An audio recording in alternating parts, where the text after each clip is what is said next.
Hello, everyone, and welcome to another episode of Selling Greenville, your favorite real estate podcast here in Greenville, South Carolina. I'm your host, as always, Stan McCune, realtor right here in lovely Greenville, South Carolina. You can find all of my contact information in the show notes. You need to reach out to me for any of your real estate needs. And just a reminder, as always, you can also reach out to Piper Insurance Group for your home, auto, and umbrella insurance needs. They're our sponsor for the show. So please reach out to them for a free quote. They're an independent insurance agency, so they can quote multiple different insurance companies, give you the best possible quote, best possible coverage that you could imagine. And that's in multiple states, not just South Carolina, also North Carolina and Georgia for our friends who invest in those cities, or those states, I should say. And including, of course, as I just alluded to, investment properties as well. They can help with fix and flips, rentals, ground up new construction, all of those good things. So please reach out to them. Contact info in the show notes. And if you like the show, listen, guys, I don't ask for much. Please hit the like button, subscribe, leave a little review, leave a comment on YouTube. Come on now.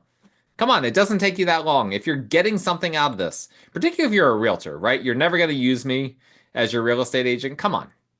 Come on. If you're an appraiser, come on. Just hit that little, smash that button.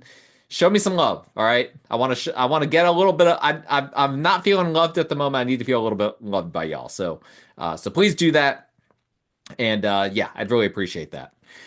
So, one policy I have on this podcast and in my communications with my clients in general is that I tell people what I believe to be true, even if it's not what they want to hear. Right? I'm not the prophet that just tells people, okay, here's what you want to hear. I'm going to itch your ears a little bit and tell you that everything is hunky-dory. No, sometimes things are not hunky-dory.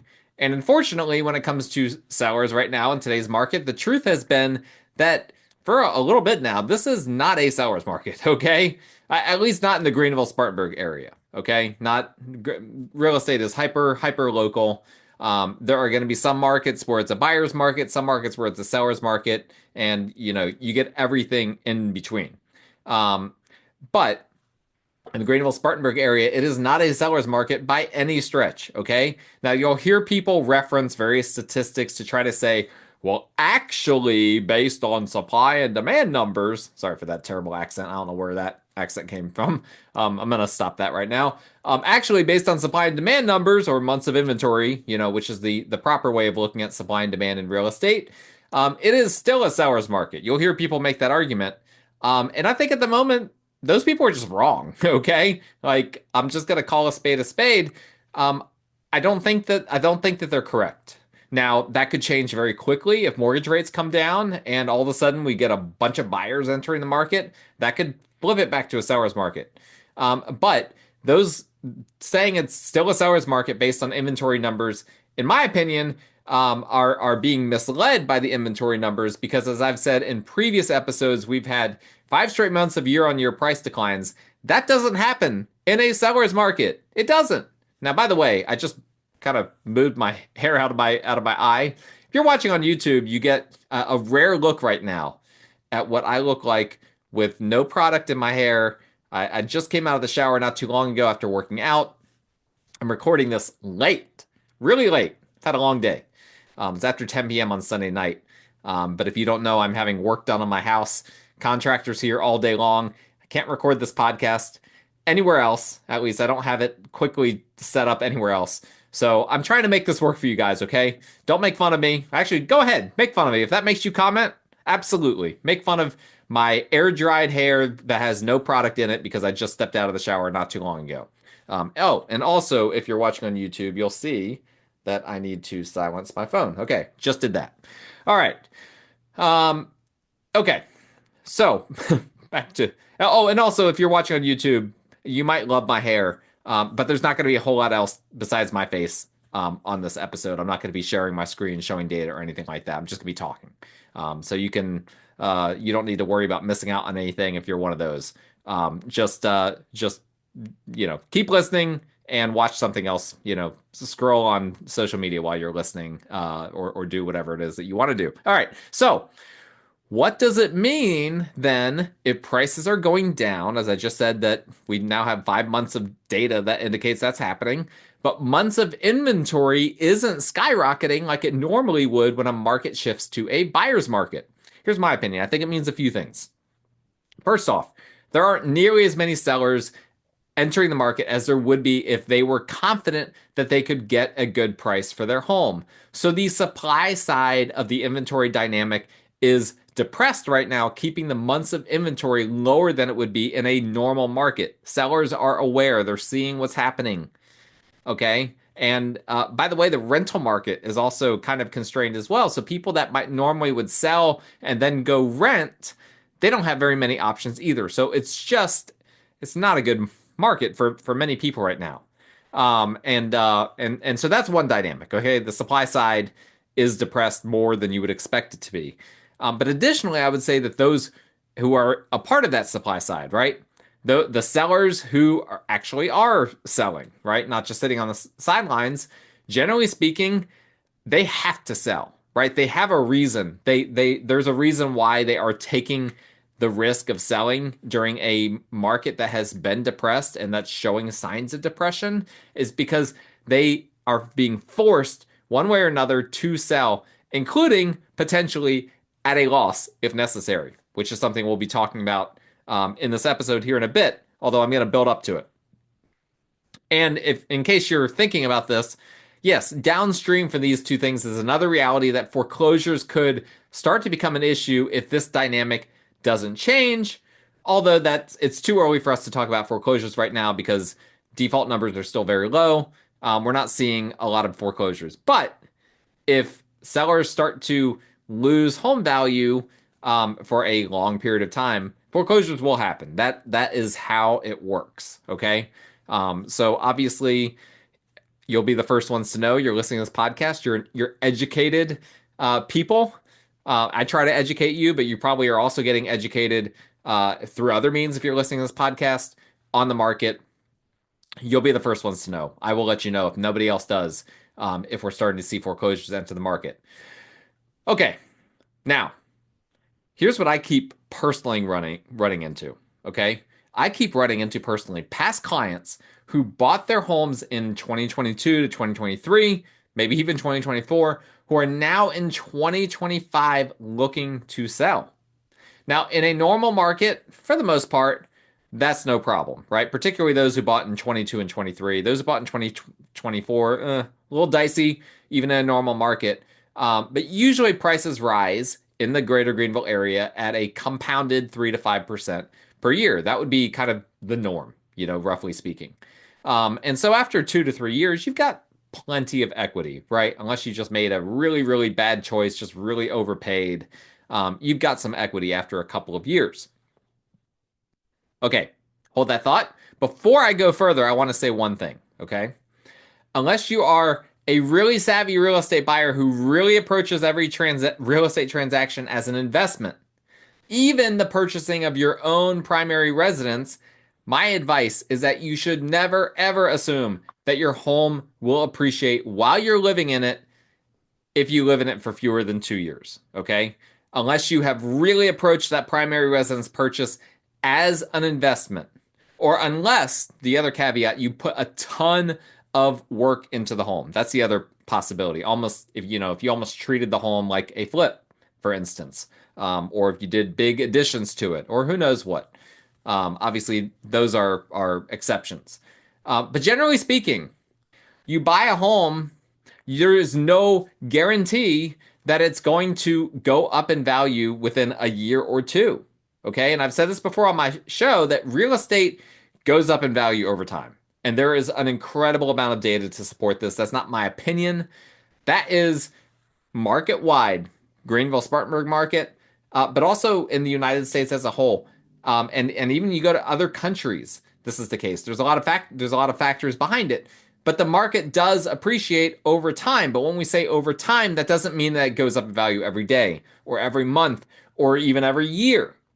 Real estate, like the stock market, has down markets that typically don't last more than a couple years, but you can easily get stuck in one if you try to sell a home less than 2 years after buying it. Well, guess what? The Federal Reserve created a down market that started in 2022 by raising rates. They thought by now, and they've made this clear, that we'd be out of the thick of it and they'd be able to start to taper rates back down. Well, they did start tapering rates back down, but then they stopped, right? Because the inflation data, the labor data wasn't the way they wanted it to be.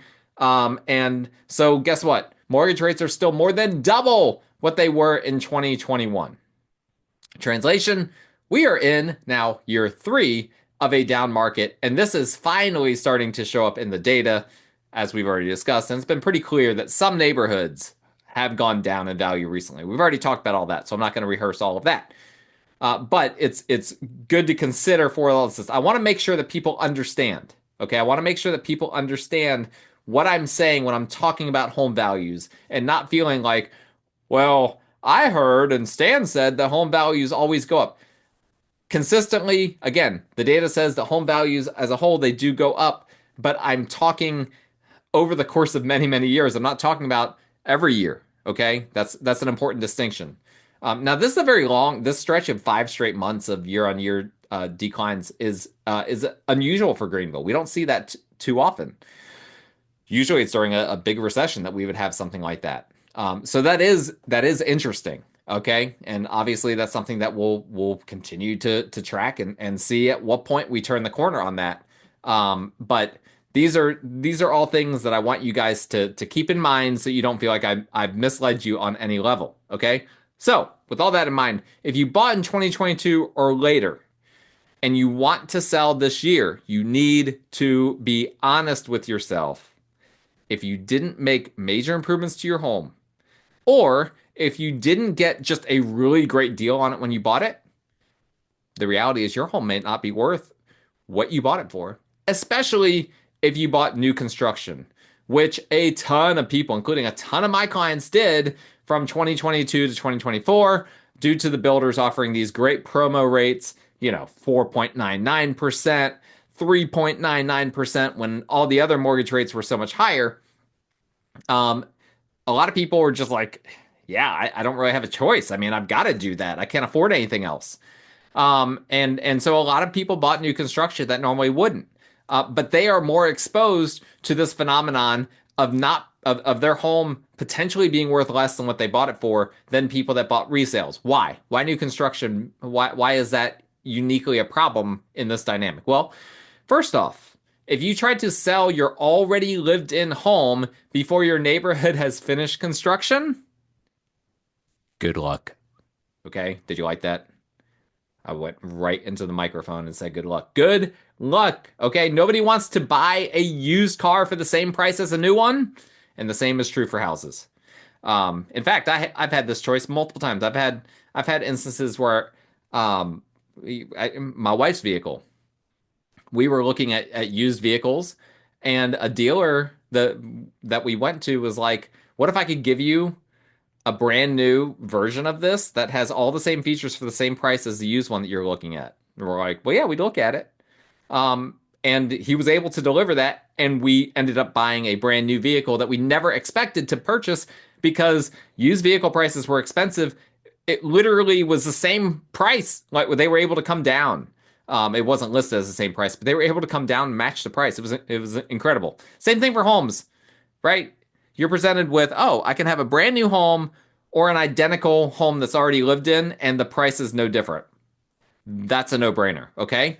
But what about once the neighborhood is already out of phase, meaning the construction is complete? All the homes have been built. They've all been sold. The builder is gone. Well, often new construction does appreciate as the same rate as more established neighborhoods. And there's a lot of reasons for this. Okay, I'm not going to get into all of them, but just to rattle off a few. New construction, it doesn't really compete with resales, right? When it's first being built.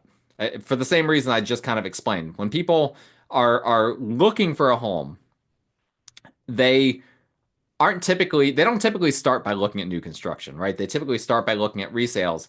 But then when they see the new construction options, well, okay, I'm going to buy that. But from the builder's perspective, they're not really competing with the resales, because at the end of the day, the people that are buying the new construction product they were never going to buy a resale to begin with, right? There are reasons why they pivoted in the new construction direction, a whole lot of reasons. But once the new construction becomes a resale, right? It's been lived in, and now the person who bought it for the first time is now going to sell it for the second time. Well, now you're competing against a much wider market, right? You are competing now. That resale home is competing with all of these other resales that are out there. Hope that makes sense. That was a little bit clunky the way I said it, but basically the builders, they're not competing with the resales a whole lot. Whereas once your new construction that you bought, then you go to list it, you are now competing with all the homes that are on the market. And you have to keep that in mind. And the reality is that you're competing with all these other resales that might be in more established communities. And it takes communities, particularly new construction ones, a while to form an identity. There's trees and plants that need to grow. The HOA needs to be formed once the builder gets out. And it might take the HOA a while to get their footing. First-time home buyers who bought new construction in record numbers, as I already said, the past few years, may not have kept up with their homes in the way that you would expect because they're first-time home buyers. They might not have as much money to keep up with their homes. Who knows? It can cause neighborhoods to go from new construction to not looking very good really, really fast. Okay, so it's just a lot of factors that potentially negatively impact the home values in newer communities, particularly the cheaper priced newer communities. And of course, there's one that I didn't mention, a nasty one that nobody wants to talk about, which is that some builders the past year or so started lowering their prices. Okay, guess what happened to all of those who bought their home, their new construction home, when prices were at their peak? And then the home builder, after they made those purchases, started lowering the prices for the exact same home to new buyers. The home builder essentially just depreciated all the people that had bought homes in that neighborhood, depreciated all the homes that had been sold in that neighborhood up to that point.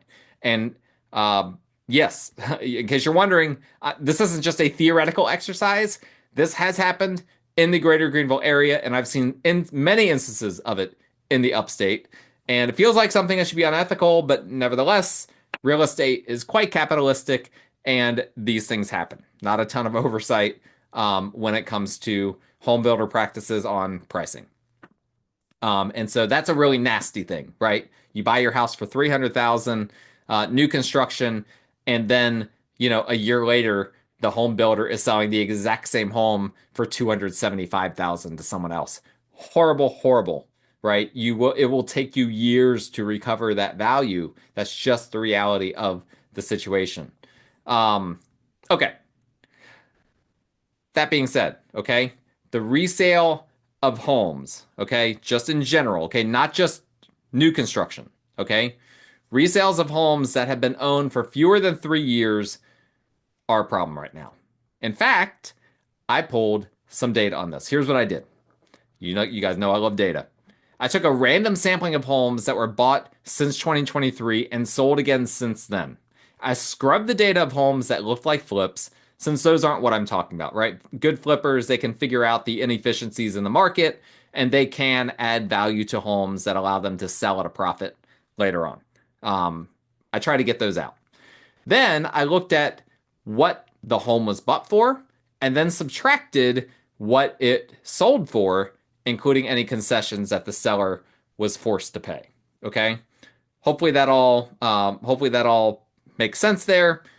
Basically, we've got homes that were bought and then since 2023, and then sold. Plus, when they were sold, I'm factoring in that the seller, if the seller paid concessions to the buyer, basically help the buyer out with their closing costs. Okay. And this was a random sampling, by the way. This is not every single home in the market, okay? I took a random sampling. So what was the result? The result is that 15.63% of the homes I sampled sold for less than they were bought for, okay?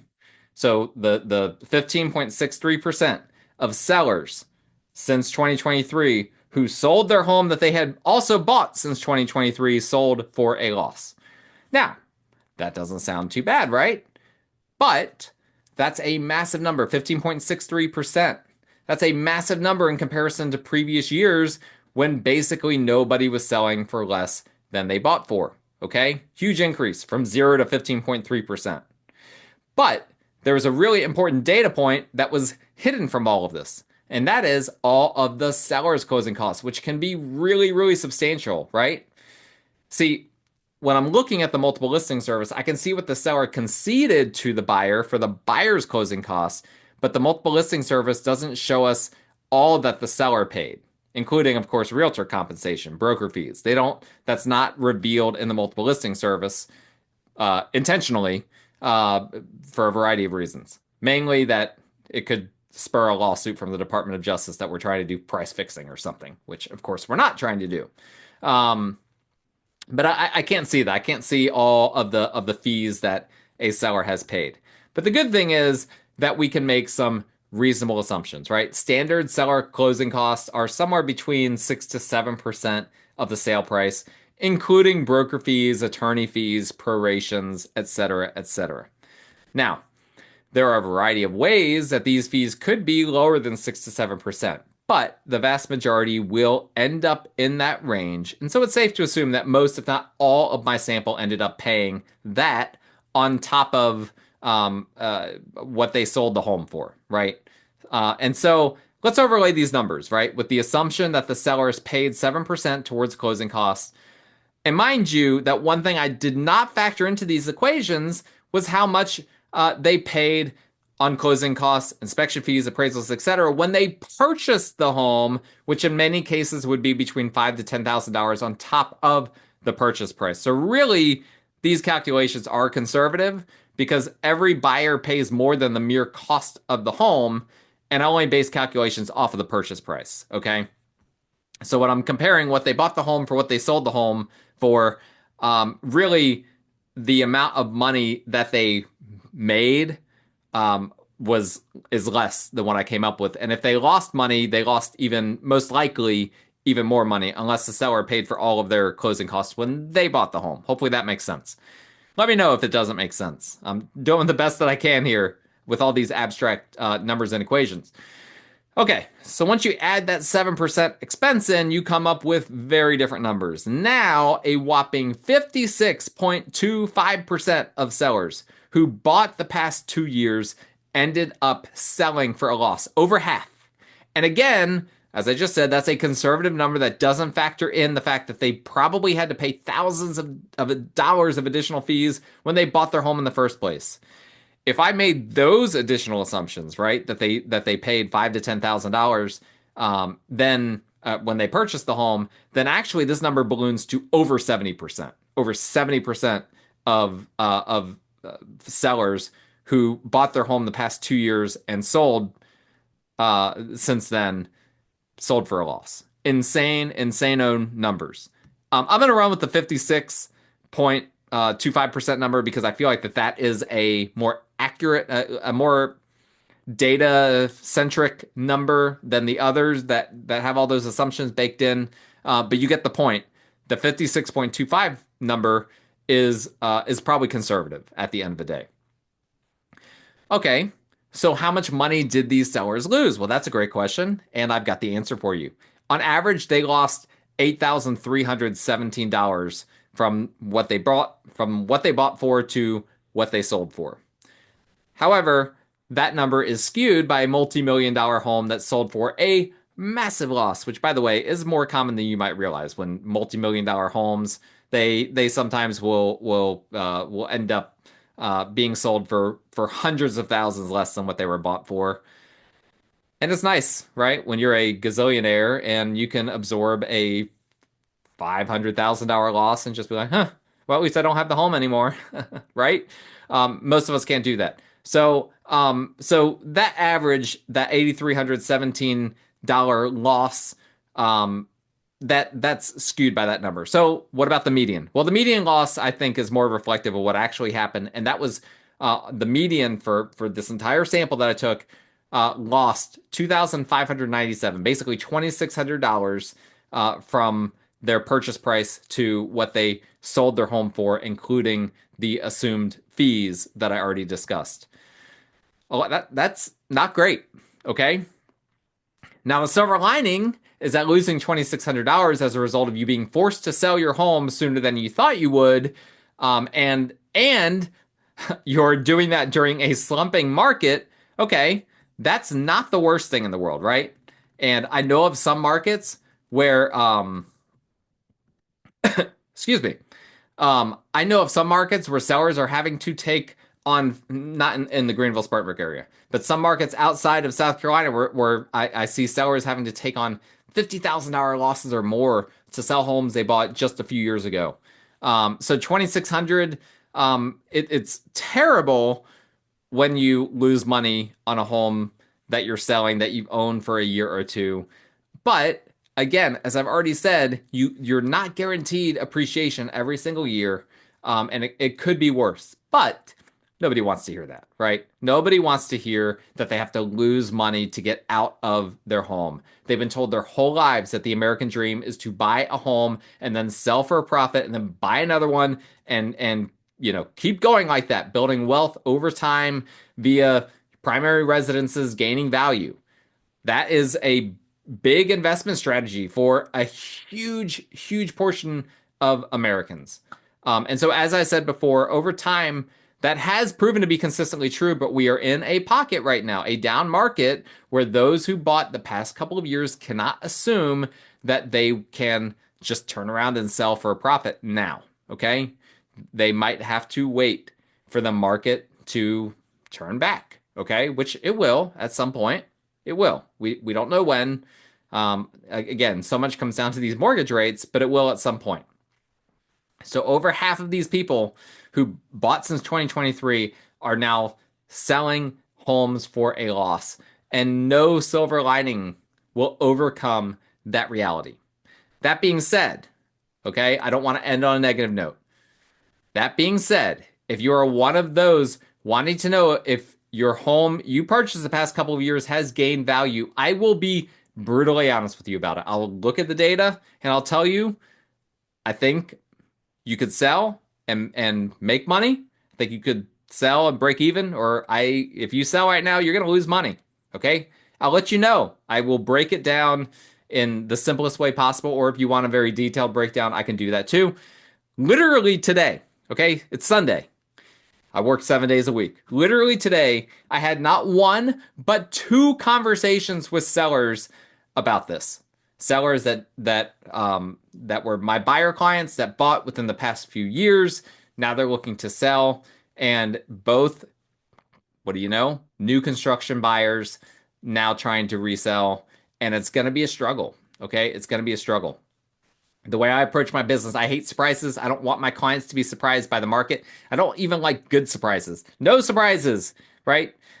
So I'm always honest about these sorts of things, because what I don't want is to go through all of the work of listing a home, and then the market tells my client that they're not going to make any money on the home. And now my client's angry at me. No, no, no. I have those conversations up front.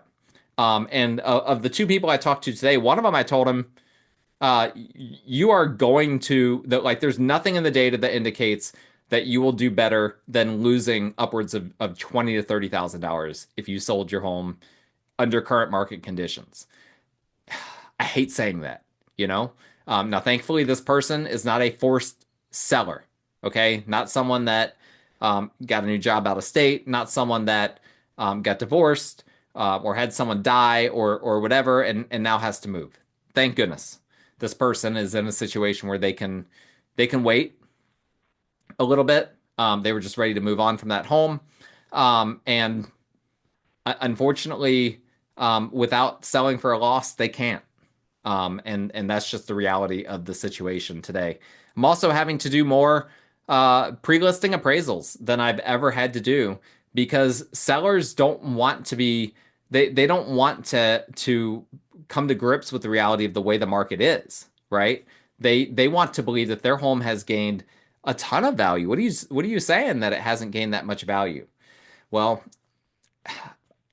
I'm not just saying that just to make people feel bad. I wish I could be, this super optimistic person all the time, just be like, oh yeah, your home has gained every home's gained a ton of value. unfortunately, I look at the data, and unfortunately, I've been doing this for 9 years now, and I know what the market is doing, and the market is not doing good things for sellers right now, and I have to communicate that, right? And I will communicate that. So if you're one of those, you're curious. Honestly, if you're just curious about, well, what is my home worth today? You're not even looking at selling. You know what?